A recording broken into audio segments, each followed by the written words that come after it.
Hi. நாம் டெய்லரிங்கில் அதிகமாக செய்கிற மிஸ்டேக் என்னன்னு பார்த்தீங்கன்னா, நமக்கு நிறைய ப்ளவுஸ் வந்திருக்கும். ஸோ அந்த ப்ளவுஸே வந்து நம்மளால் தைக்க முடியாது. சரி, நானே சில சமயங்களில் வந்து அந்த மாதிரி தான் பண்ணுவேன். அந்த ப்ளவுஸே என்னால் தைக்க முடியாது. அவ்வளோ ப்ளவுஸ் இருக்கும். ஆனால் தெரிஞ்சவங்களோ யாரோ நமக்கு தெரிஞ்சவங்க இல்லை, எப்படியோ வந்து நமக்கு ஏதோ ஒரு இடத்துல ஒரு ப்ளவுஸ் வந்து எக்ஸ்ட்ராவாக வரும். அது வந்து நம்ம ஏற்கனவே வாங்கியும் வச்சுருப்போம் வேறு ப்ளவுஸு.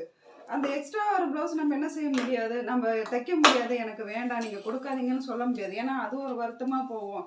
ரொம்ப கிராக்கி கட்டுது அப்படிங்கிற மாதிரிலாம் சொல்லுவாங்க. ஆனால் சீரியஸாக அது வந்து எப்படின்னா, நம்ம தைச்சி கொடுத்தாலும் வந்து அது ஒரு பெருசாக அந்த டைமில் இது பண்ண மாட்டாங்க. ஆனால் நம்ம தைச்சி கொடுக்கல அப்படின்னா அது ஒரு பெரிய டாபிக் ஆகிடும்.